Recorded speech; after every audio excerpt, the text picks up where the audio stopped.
वह देश, वह क्षेत्र जो कभी अखंड भारत वर्ष के हिस्सा हुआ करते थे, उनका नाम कुछ इस तरीके से है। अफगानिस्तान, पाकिस्तान, जिसके क्षेत्र Sindh, Punjab, Multan, Baluchistan, Nepal, Myanmar, Sri Lanka, Malaysia, Singapore, Thailand, Indonesia, Cambodia, Vietnam एवं बांग्लादेश। नमस्कार, मैं हूं विनोद कुमार और आप देख रहे हैं हमारा YouTube channel the perfect media. इस एपिसोड में हम बात करेंगे नेपाल के बारे में, यानी जो मैंने अभी नाम आपको दिखाए उन नामों में नेपाल, यानी वो भी अखंड भारतवर्ष का हिस्सा हुआ करता था। अब नेपाल कब अखंड भारतवर्ष से टूटा, किस परिस्थिति में टूटा और किसके शासनकाल में टूटा, उस पे इस एपिसोड में चर्चा करेंगे। नेपाल को देवघर कहा जाता है और जैसा कि मैंने बताया, नेपाल भी अखंड भारतवर्ष का एक हिस्सा था, यानी पूर्व के अखंड भारतवर्ष के 16 जनपदों में से नेपाल भी एक जनपद था।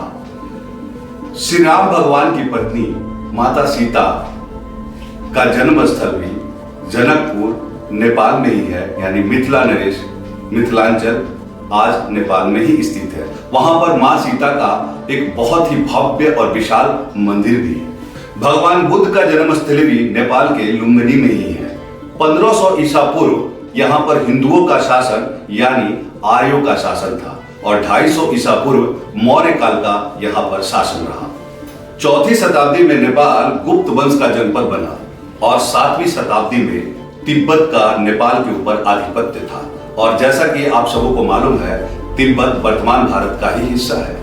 11वीं शताब्दी में यहाँ पर ठाकुरी वंश का राज रहा। उसके बाद मल वंश का शासन रहा। उसके उपरांत गोरखाओं ने यहाँ पर राज किया। गोरखा राजा पृथ्वीनारायण शाह नेपाल के मध्य राजवाड़ों के बीच में सदियों से चली आ रही लड़ाई को खत्म करने का भी एक कार्य किया और उन्होंने नेपाल की एकता के लिए 1765 में एक मुहिम की शुरुआत की, जो छोटे मोटे वहां के राजाओं को मिलाकर उस मुहिम को उन्होंने 1768 में उस मुहिम पे विजय हासिल की और यहीं से जन्म होता है आधुनिक नेपाल की। अब जब अंग्रेजों ने भारत को अपना गुलाम बनाया, जैसा कि आपको पता है कि उस समय भी नेपाल भारत का ही एक हिस्सा होता था, तो उस समय के भारत के स्वतंत्रता सेनानी नेपाल के यानी कि हिमालय के तराई में शरण लेते थे। जब अंग्रेजों ने ये बात ध्यान ली कि जो स्वतंत्रता सेनानी है भारतीय, वो यहाँ शरण लेते हैं, और अंग्रेजों ने क्या किया कि उस समय वहां के छोटे पहाड़ी राज्यों के बीच में जो पुरानी अनबन थी उसको खत्म करके नेपाल नरेश के साथ वर्तमान के बिहार के सुगौली डिस्ट्रिक्ट में एक संधि करा दी और सबको यानी नेपाल नरेश के साथ मिला दिया और उनके बीच एक संधि करके उनकी पुरानी लड़ाई को समाप्त कर दी। अब यहां से ये होता है कि जब नेपाल एक स्वतंत्रता का आभास अपने अंदर प्रकट करता है, फिर अंग्रेजों ने नेपाल को आजाद देश का दर्जा देकर उसे अपना रेजिडेंट बना लिया। कारण ये था कि हिंदुस्तान के स्वतंत्रता सेनानी वहां शरण न ले सके और उसके बाद महाराज पृथ्वीनारायण शाह उन्हें उस देश का राजा जरूर बनाने दिया गया और देखते देखते नेपाल स्वतंत्र हो गया नाम के लिए, लेकिन था वो अंग्रेजों के आधिपत्य में ही।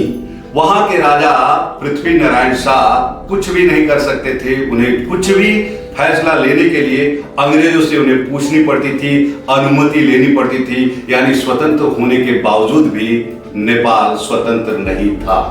और शाह वंश के 5वें राजा राजेंद्र विक्रम शाह के शासनकाल में ब्रिटिश ईस्ट इंडिया कंपनी ने पूरी तरह से नेपाल पे कब्जा जमाने की कोशिश की और कुछ हद तक उन्होंने सीमावर्ती इलाके को कब्जा भी लिया।